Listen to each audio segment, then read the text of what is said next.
of the Cerebral Smack Talk live on YouTube and StreamYard.com. It is Golden MF Michael Fletcher alongside Anthony Floyer and Michael Bullock.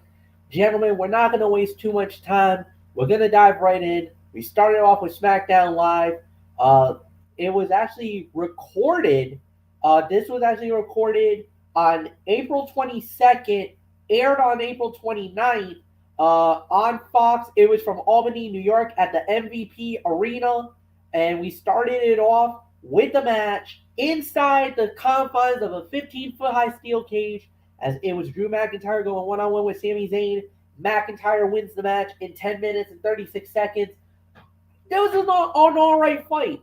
Sami trying to run out of the cage, he didn't even want to engage with Drew McIntyre. McIntyre basically being the savvy veteran, knowing that now that Sami was trapped like a rat, that he could, do whatever he wanted it to do. He dominated the match. Sami got some offense in there, don't get me wrong. Sami did. But at the end of the day, Drew got the ultimate win. Big victory for him. And it looks like he's upward and onward because his vision and his eyes are cement. They're locked on Roman Reigns for that undisputed WWE Universal Championship. At the end of the day, we'll get into that a little bit, and I know there's going to be a rant coming tonight. Just stay tuned, guys. We'll get into that. But at the end of the day, solid opener. This was about maybe 2.5 to 3 because of the action. Anthony Florio, it is all yours. All right, MF. I'm going to give it a solid three-star match. The match was a lot of fun and played to the dichotomy of the performers. Sami Zayn was cowardly early and talked trash when he controlled the match. When McIntyre fired up, he bumped appropriately and ate the pin as most expected. McIntyre left with momentum on his side and the clear top contender to Roman Reigns in the Universal Championship. Whether that match manifests itself amid a decided lack of a feud for the head of the table entering WrestleMania Backlash remains to be seen, but no one on the Blue Brand can reasonably jump him at this point. Where that leaves Sami Zayn and his direction moving forward is a mystery. Whatever it is, he figures to be immensely entertaining and undeniably great while doing it. You notice Drew Gulak. They're obviously making him to be like a jack of all trades type thing. He was the special guest timekeeper for this match. So definitely that's definitely what they're doing with him. So Sami Zayn countered another trip into the side of the cage by rapidly climbing it in an attempt to escape. A picture-perfect sunset flip powerbomb by Zayn turned the tide, entering the break, and then the superplex off the top of the cage spot will never stop being awesome. Solid 3 to 3.25 stars for this. You can make an argument that this was the fight of the night, so really nothing more to say here. So Michael Bullock, onward and upward for the Scottish Warrior after he finally puts away lame Duckman. Yeah, you could say now it's definitely onward and upward for Drew McIntyre after finally putting away lame Duckman. I mean, after Sami Zayn basically ran away for the past 3 matches, but there was no running this time, and this time Drew McIntyre sealed it with a Claymore, and yeah. Whoa. Yeah. Oh, okay. Sorry. It was just my dad that was calling me. So yeah, no problem. Let me finish up here. So yeah, it was I mean, it was a good match, and it definitely was the blow off to this little feud, and it's onward and upward for the Scottish Warrior. So nothing more to say. Fletch, it's yours. Intercontinental Championship fight was the next match. It was Ricochet versus Shanky. Ricochet wins the match in 3 minutes and 34 seconds, successfully defending the title. I give you guys the option. If you want to move on, we can. If you don't, then we can, open forum on this. What do you say, Bullock? Well, I'm guessing by the silence, I think Bullock wants to move on, and I think that's the right thing to do. Okay. Next up, we had was Raquel Rodriguez making her debut, in-ring debut, I should say.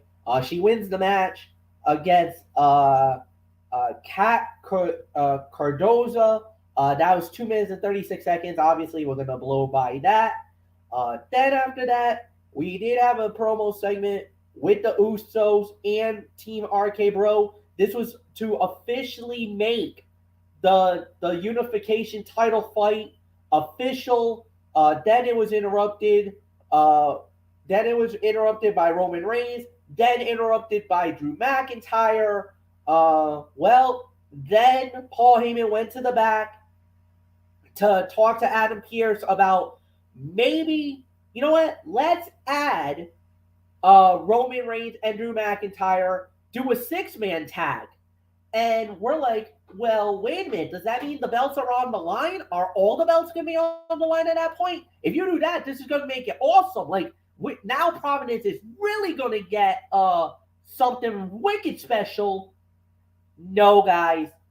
WWE literally pulled the rug out from under us. We just lost the unification title fight. It's now just a regular 6-man tag. The Bloodline, Roman Reigns and the Usos versus Team RK Bro and Drew McIntyre. Anthony Florio and Michael Bullock absolutely went incensed on social media. Gentlemen, Anthony, you get to lead off. What a heartbreaking moment for the city of Providence, Rhode Island. Just when we thought we were going to have something mega special, WWE absolutely pulls the rug out from under us. And we are like, what the heck is this? I don't know. I don't know. I mean, MF, if you heard a loud crack coming from my area and Bullock's area, that was the sound of our hearts breaking. I mean, what this was a kick in the nuts, a punch in the mouth, and a punch in the gut, all rolled into one. That's what this was. I mean, we had something really great to look forward to. We were so excited about this. And then they pulled the bait and switch on us. Ugh. Is it any wonder why Derek Ferreira goes on those rated R rants about this company? Yeah, and I swear I can hear him. I swear I can hear him now saying, "You guys should have listened to me. You guys should have listened to me. What have I been telling you all this time?" For once, he's right. He's right. So, but 6-man tag team match with nothing on the line whatsoever. You take away a tag team unification match, which we were so excited about, and then they bait and switch us.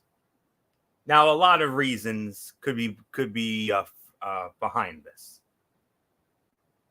They maybe want to make Charlotte Flair and Ronda Rousey the main event to make it up to Ronda Rousey because of the fact that Stone Cold and Kevin Owens main evented WrestleMania Night 1 and not her and Charlotte, like we all expected. That's one reason.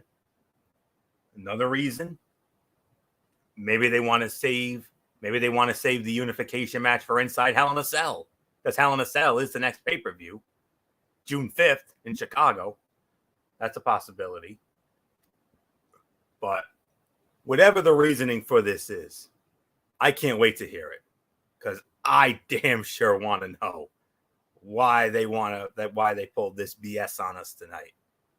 I mean, will it be a good match? Sure. Absolutely it will. But this was not what we wanted. We wanted what we should have had was the tag team unification match. If you wanted to do something with Roman and Drew, you should have just had them go at it for the Universal Championship. Although I've heard plans that they might want to hold off on that until the newly named Clash at the Castle in Cardiff, Wales. Give Drew a big home country homecoming there. I mean, that would certainly makes sense, but nothing this company ever does ever makes sense. I mean, this is what we call a buzzkill.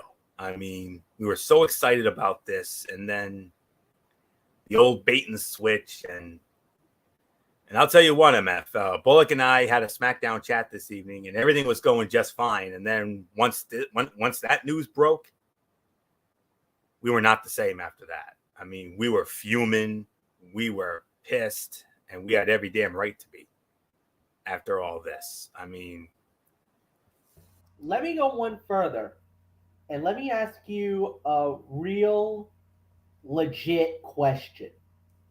by all means. And I even want Bullock in on this. So just hear me out. Was a decision like this, and I'm just going to say it, a decision like this, what WWE did, would it knock you out from going to Backlash? Like, honestly, would you consider that you're so angry about this move that you would be like, I don't even want to go to the show now. I want to sell my ticket. Which has that got it? Like, has it gotten to that point? I'll go first.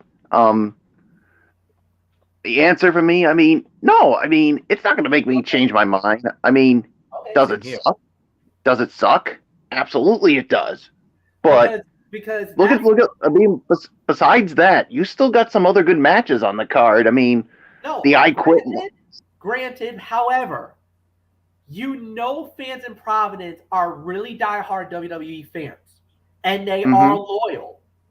But you have to think about it this way: how many fans are so ticked off right now that they're going to say, "I don't want to go to this event now"?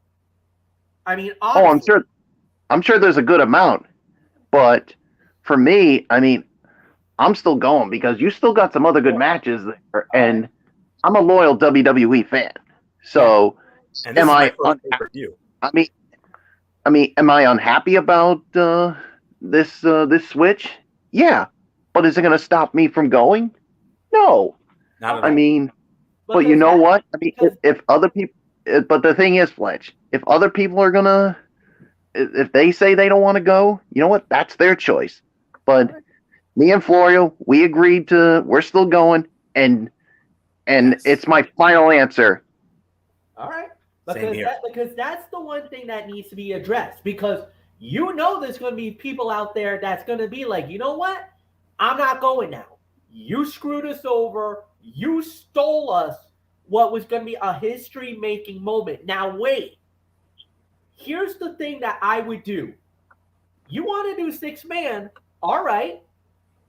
But if you're going to do 6-man, then I could see, and this is why I think I could see Adam Pearce turn around and say, you know what? All the belts are on the line.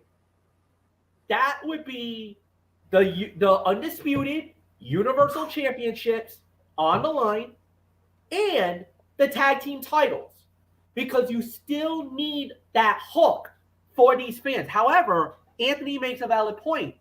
You just now lost main event status because of what just happened. The main event, this match that probably would have been main eventing is now probably off the table. It has to be off the table. Very, very possible. But yeah, and the thing is,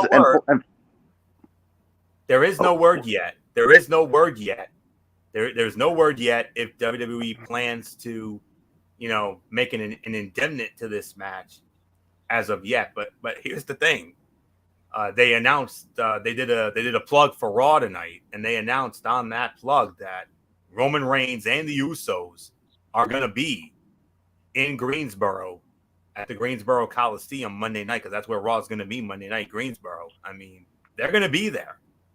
So who knows? Maybe, I mean, yes, we're fuming now, but who knows? maybe Maybe they something give could us a happen. mea culpa. Basically, yes. Maybe this is where maybe somebody eggs somebody on, or maybe like MF said, maybe Adam Pierce, sticks it to them and says, you know what, let's we were supposed to have a unification. You know what? Let's put it all on the line, and then we go from there. You do that, okay? That would make up for it. So, but I'm with Bullock. I mean, just because of this nonsensical decision here tonight doesn't mean I'm gonna give up my opportunity. I mean, this would be my first ever pay-per-view, and it's and you guys know this. This is a bucket list thing for me. I've never had the thrill of going to a pay-per-view. You guys have. Bullock, this will be your third, and this will be your second, and for me, this will be my first. And just because they made a nonsensical decision doesn't mean I'm not gonna miss my first pay-per-view live. No, I'm not doing that. So I ain't missed it either. No way. I'm in on it. I'm in on this as well. I mean, we agreed on this thing ever since we got the tickets some time ago. So no, we're not backing out of this now. I mean, yes, we're fuming. Yes, we're hopping mad. Yes, we're ready to, come with the tiki torches and the pitchforks and spit some kittens here. But still, I mean, we're not giving our tickets up to some ham and egg or jabroni out there. Hell no, absolutely not. So all right, well, we're on. I have to because I had to address it because I wanted to see where it goes because there are a lot of people who were angry about it, so that's fine, no problem. All right, guys. Good. So with that said, we will move on. But I do want to address. I mean, the segment was very well done. I mean, it was definitely the segment of the night. Of course, this massive six man is on the horizon. It's an easy out for a company that booked an ill-advised title unification match that doubles as the instigation of the Reigns and McIntyre program. And we saw in the backstage segment, Heyman strongly advised Adam Pierce to make it happen. He did. And Michael Cole said, what does this mean for the tag team unification match? That's what Michael Cole said. And then McIntyre during that segment said, this has been a long time coming.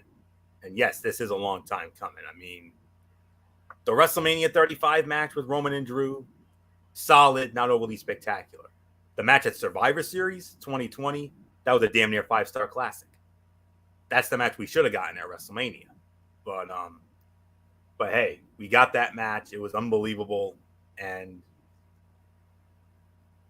my guess is they might how can they do it for 4 months? I mean, because that Clash at the Castle is not until Labor Day weekend. It's not until Saturday, September 3rd.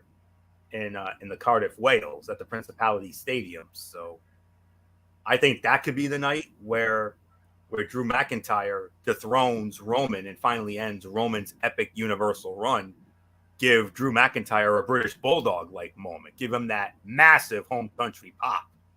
Just like when the British Bulldog won the Intercontinental Heavyweight Championship from Bret the Hitman at SummerSlam 92 at Wembley. So that's just my thought. But all I know right now is we're all fuming about this, but this is vintage WWE. It's vintage Mr. McMagma, vintage Bucky Beaver, vintage Blubber Love. I mean, that's really all there is to say on that. And, we're just going to have to wait and see. But all is not lost yet, friends. I mean, we still have a week of programming to go on both Raw and SmackDown. The Usos and Roman are going to be there. They're going to be in Greensboro on Monday nights. So maybe something happens there. We'll see. Or if not, then maybe next Friday night at the Nassau Coliseum in Long Island. You don't know. But yes, we're mad. But, it's the classic case of it is what it is. But it's still going to be a very good match. Yes. But I just wish we could have gotten. But it's still going to be a great card. Charlotte and Ronda, I Quit. Cody and Seth, Edge and AJ. And then you got this. So we'll see. Maybe something happens Monday or Friday. I don't know. We'll see. But for right now, it was the segment of the night. So not much more to say. Michael Bullock, and of course, Bullock, it was a contract signing. So what did that mean there, JBL? You know what that It meant. did not end well. It certainly did not end well. So yeah, this was definitely the segment of the night. I mean, I definitely enjoyed it. I mean, especially with when you had Roman and of course Drew McIntyre involved here. I mean, yes, we just addressed the whole situation with the tag team unification now being a 6-man tag, and we're all fuming about it, and rightfully so. But let's just wait and see what happens come Monday night or sometime this week. Because I'm telling you, if they keep it a 6-man tag, I mean, yes, we're going to be upset. I mean, the 3 of us are still going, but I don't know about the other people who bought their tickets. They'll probably be like, you know what? You hype this match, you hype this tag team title unification match, and then you give us this. They'll be like, ain't no way we're gonna go to this. We're gonna we want our money back. A lot of angry folks on the Twitterverse, that's for sure. Yeah, social media is blazing right now. Yeah, yeah, and you know that this has to be the idea of one person. Yeah, we all know it by now. No need to address it. So, segment was fine, but let's just wait and see what happens this upcoming week. So, nothing more to say. Fletch, it's yours. Next up, we had was Xavier Woods versus Rich Holland. Xavier Woods wins the match in 8 minutes and 47 seconds, and then in turn it was a 2-for-1 because then Kofi Kingston went up against Sheamus, and Sheamus won the match over Kofi Kingston. So Michael Bullock, we're going to lead off with you, my friend, on this one. So Xavier Woods wins one, but then Sheamus beats Kofi. So you could say it was a split, 1-1. Yeah, you could say it was definitely a split. So I'll give this about maybe 2.5 to 3 for the effort with the first match here, and yeah, nice win for Xavier Woods. I mean, it was a fine match here, but what was the time of the other fall, Fletch? I actually got no time. All right, so I don't know if Florio can find it, but I'm just gonna have to wing it here because we probably it doesn't seem like it was a long match though. Apparently, yeah. If it's not a long match, then yeah. I would have to probably give it maybe 2 stars. I mean, like I said, I'm just basically winging it here, so that's all I can say. Fletch, it's yours. Yeah, about 2.5 to 2 3/4 for the Rich Holland versus Xavier Woods, and maybe second best fight of the night. And then as far as the Sheamus versus Kofi, I'll give it an NA because the match was wicked short. I thought it was all right for what it was worth on both fronts. So it was 50-50 booking, typical WWE as you expect. Anthony, it's yours.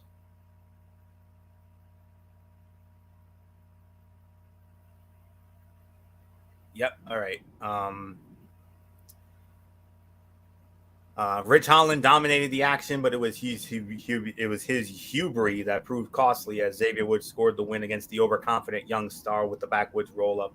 Not to be one-up, Sheamus challenged Kofi to a match immediately after, scored the win in a match that did not need to happen to put an end to a segment that accomplished nothing. I'm with Bullock here. I'm going to give it 2. I mean, why does WWE Creative feel the need to constantly put Sheamus and Holland over, never allowing them to lose or look weak? They are mid-card heels who constantly get over on babyfaces and never get their comeuppance. Putting Xavier Woods through a table erases any momentum he gained by beating Holland, and the 50-50 booking of the segment renders the entire thing pointless. This was the antithesis of the segment that preceded it.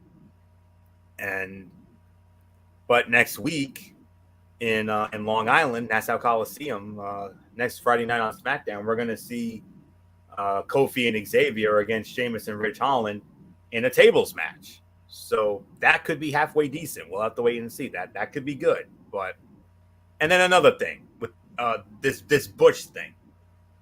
Where's Butch? Okay. I mentioned this to Bullock during our SmackDown chat, MF, and you're hearing this for the first time. It brought back a lot of bad memories for me because it brought back a bad memory. It's starting to remind me almost, based on what they were doing, with this missing and have you seen me and all this other nonsense. It brought back those forgettable memories. Where's Moppy? Of Perry Saturn and Moppy. You remember that? Oh. It reminds me of that all over again. Oh, boy. You're welcome. Yeah. So we all remember that whole Perry Saturn thing when he chose a mop over Terry. Who would do that? I wouldn't. Yeah.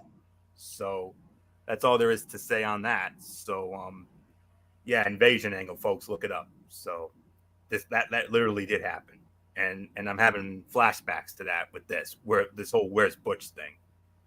Oh my God, what they've already messed up that young man. That young man had a damn good thing going in the UK and in the other NXT, and they screw him up. Two stars, go. All right. Main event segment was the Beat the Clock challenge in an I Quit format. Started with Shotzi versus Ronda Rousey. Ronda beats Shotzi in 1:41. Sets the time very fast. 1 minute and 41 seconds. Then it was Charlotte Flair's turn. She goes up against Aaliyah, and Aaliyah was able to beat the clock. The minute 41, the time limit expires. Therefore, the winner of the match, or the winner of the Beat the Clock challenge, was Ronda Rousey. Ronda wins it. Then Charlotte goes after Drew Gulak, laying him out with the timekeeper's bell. We don't really need to get into this either. It is what it is. Michael Bullock, you lead off on the overall review, and then we'll get into AEW Rampage.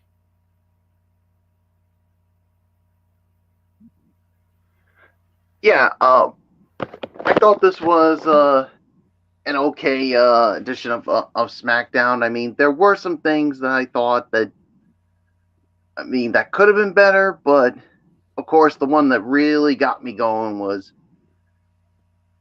the title unification match turning into a 6-man tag with nothing on the line. That to me is what I think basically, I think it lost some of its luster, so I'll give it about maybe 6 out of 10. I mean, if it weren't for that, I would have given it a higher rating. So 6 out of 10, Fletch, it's yours. Yeah, I'm going to go a little lower, 5 out of 10. This was a 50-50 show for me.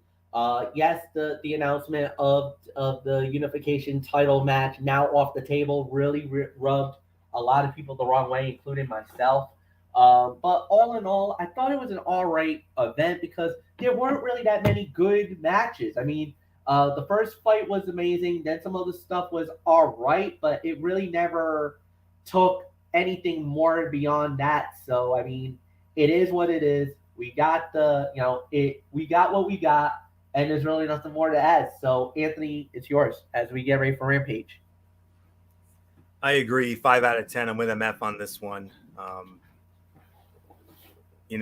As far as that whole thing at the end there, with what Ronda did, I mean, she looked like a dominant force, but continued the inexplicable devaluing of Shotzi, who really should be put in a position to benefit the show rather than occasionally emerging from obscurity to take a beating.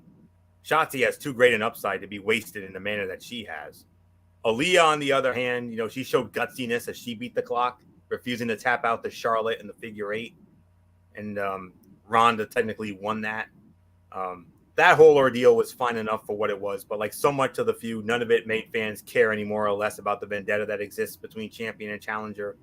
It was a segment that existed just to exist, or at the very most, to continue the weekly humiliation of Drew Gulak. And, we'll have to wait and see on that. So, 5 out of 10. I agree with the rating. I mean, McIntyre and Zayn in the cage, that was by default the fight of the night. And, you know, we had that. I mean, while that segment was good, I mean, that card subject to change BS that they pulled, I mean, yeah, definitely took the starch out of us tonight. But, you know, we got to bounce back from it. We can't mope over it all the damn time. We got to, you know, clear our heads, and we got to, you know, focus on Monday. Hopefully Monday something will happen and they'll find a way to salvage that nonsense. But, you know, it is what it is. So I'm with you. All the other matches were pointless and filler, and that's all there is to it. I understand they were in a tough spot because, you know, they were in London, I guess. So that's obviously why they did the double taping last week. So yeah, no more taped shows, because taped shows, I mean, usually never amount to anything. But I can't believe they pulled what they pulled tonight on a taped show. Yeah, made all the sense in the world. I mean, they did the right thing to do that, because if they had done that in front of a live crowd, they would have been pissed. Oh, yeah. So maybe that's why they pulled this double taping stuff. So 5 out of 10. I'm with UMF. Let's get to Rampage. All right, starting us off with Darby Allin versus Swerve Strickland, and Darby Allin wins the match at 10 minutes and 24 seconds. And yeah, solid opener. Really good matchup. I want to say about 3.25 stars. Good action up and down the whole way through. Anthony, it's yours. Definitely. This was about a 3 to 3.25 star match. The finish obviously was tainted because of Ricky Starks getting involved, but strong opening bout with a result some people might call surprising, but it also feeds into the whole Swerve Strickland and Keith Lee versus Team Taz feud, so it worked out fine. And the crowd already loves to chant for Swerve, and he's barely been in AEW for a cup of coffee. That says a lot about how popular he was before he ever stepped foot in an AEW ring. The way Swerve countered Darby's tope suicida was brutal. Allen looked like he hit a brick wall and fell straight to the floor. The suplex Swerve hit from the apron to the floor was nasty and maybe a little unnecessary. Not every match needs to have a spot when Allen almost kills himself. I mean, he's the modern day Jeff Hardy. That's all there is to it. He's Jeff Hardy 2.0. Because, you know, I mean, that's all there is to say on that. So, and Jeff Hardy's still doing things at his age. So, but anywho, about 3.25, one of the top fights of the night for sure, without a doubt. Great way to start. But I think I'm going to give it 3 because, you know, the finish was, like I said, a little tainted because of Ricky Starks. But nonetheless, Darby Allin advances, so not much more to say. Michael Bullock, there's no question that the feud with Swerve and Keith Lee against Ricky Starks and Powerhouse Hobbs, that feud must continue after what we saw tonight. Yeah, after what we saw tonight, that feud with Keith Lee and Swerve Strickland against Ricky Starks and Powerhouse Hobbs, that must definitely continue after what we saw here tonight. So 3 stars is my rating. So yeah, there's really nothing more to say. Let's move on, Fletch. Next up we had was Jade Cargill, Red Velvet, and Kiera Hogan. They went up against Willow Nightingale, Trisha Dora, and Sky Blue. It was Jade Cargill, Red Velvet, and Kiera Hogan winning in 2 minutes and 54 seconds, which is going to move right along. Keith Lee versus Colton Gunn. Keith Lee wins the match in 7:01. Anthony, it's yours.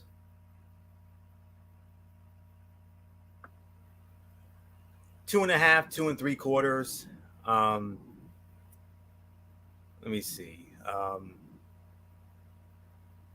It was nice to see Colton get some TV time. This is one time when AEW should have switched the matches and times.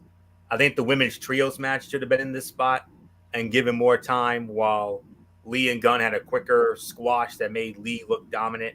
At this point, Gunn shouldn't be posing a threat to somebody like Keith Lee. Quicker bout would have made a lot more sense. But I'll give it 2.5, maybe 2.75 for the effort.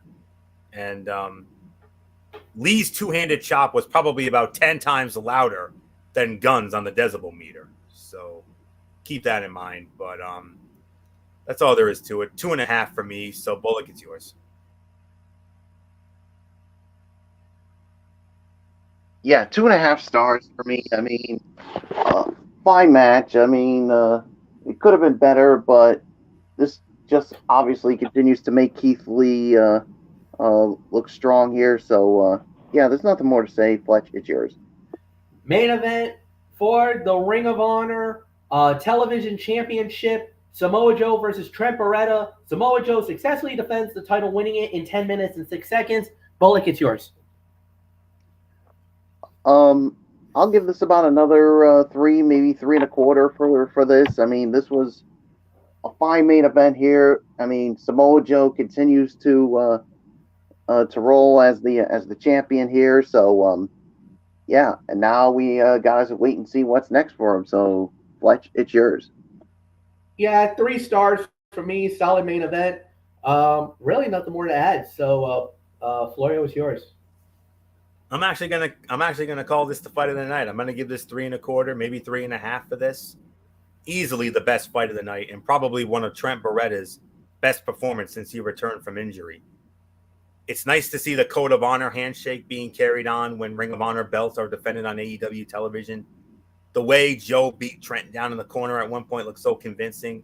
It really looked like he was connecting hard with every hit.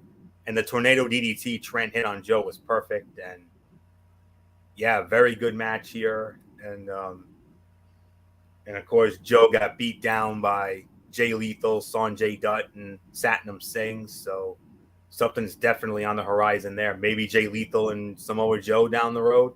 I mean, MF, you and I know we saw their wars in TNA. So yeah, and they had some great wars, let me tell you. So we'll have to wait and see. So with that, 3.25, teetering on 3.5. Definitely the fight of the night for me. So not much more to say. Let's get to the overall review here. Overall review, 7 to 7.5 out of 10. Solid show. The only match that wasn't really too good was the women's match, but excellent for what it's worth. Florio, go. Yeah, 7.5 for me. I agree with the rating there. Main event was the fight of the night. Darby and Swerve would have been fight of the night if not for the interference by Ricky Starks. The Keith Lee match, I think, should have been a delicious squash more than anything else. The women's match could have been a little better, but it is what it is. But 7.5, that's about right. So, Bullock, let's get your overall review before MF goes into his Mikey's mindset, because he's got a big one coming up. Yeah, 7 to 7.5 for me. I mean, I agree with you on everything you guys just said. So, Fletch, let's get to your Mikey's mindset. Yeah, it's gonna be Triple Mania 30. As it will be tomorrow from Monterrey, Mexico. Right now it's 7 matches. They actually did announce that there's gonna be 2 more matches added to the fight card. We don't have it just yet. I guess they'll announce it on the night of the event. We got Ultimo Dragon versus Pentagon Jr. That's to start out, as that'll be the first round of the Ruta de Muerte. Basically, at the end, it's going to be a fight where it will be hair versus hair or hair versus mask. Whichever loses will lose their mask at the end, but we'll go from there. Then we have a fatal 4-way, a 4-way mixed tag, as it will be Chica Tomata and Alvarez. They're putting their titles on the line against Maravilla and Lacaro, Sexy Star 2, and Octagon Jr. And yes, from Ring of Honor, or I should say from AEW, Ty Conti and the Spanish God Sammy Guevara, they are in this match looking to become the AAA World Mixed Tag Team Champions. So that match is a title fight on the line. 1-on-1 in a Ruta de Muerte first round matchup. LA Park versus Villano 4. Then we have Dragon Lee and Dragado versus Torres and Johnny Superstar, which is John Morrison, Laredo Kid, and a mystery partner for the Laredo Kid. We don't know who it is right now, in a triple threat match. That will go down tomorrow night. Then we got Rayo de Johannos Jr. versus Blue Demon Jr. That's also another tournament matchup. Then the next match we'll have is a trios fight, as it's Pentagon, Bandito, and Taya, as they go up against Cibernetico, Andrade El Idolo, and the virtuosa Diana Perazzo. Anthony Florio, you're definitely going to have an interest in that 6-person tag. Who's in that? Who's in that? Diana Perazzo, Andrade, and who? Cibernetico. Ooh. Yes. Wasn't he the guy who was in the I heard of that name. Wasn't he in the 97 Royal Rumble match? Yes. I thought so. Okay. He's still wrestling. Yeah. Mexican legend. Wow. And then you got Pagano, Bandito, who's actually from Ring of Honor, and of course, Taya Valkyrie, who just became the Reina de Reinas champion. At Rebellion by defeating Diana Perazzo. Yes. Yep. Then we got Psycho Clown versus Kenny.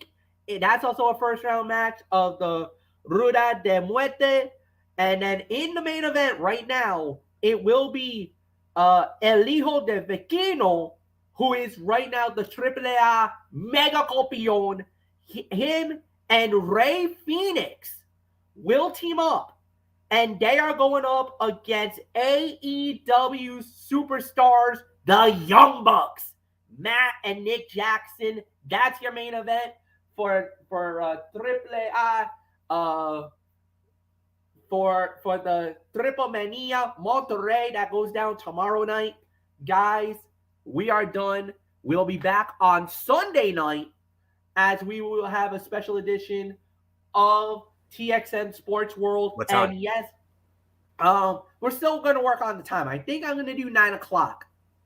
So we'll see. I'm going to try 9. We'll talk about it after. All right. But until then, for Anthony Foyle, for Michael Bullock, I'm Michael Fletcher. Have a good night, everybody. We'll see you on Sunday. Bye-bye.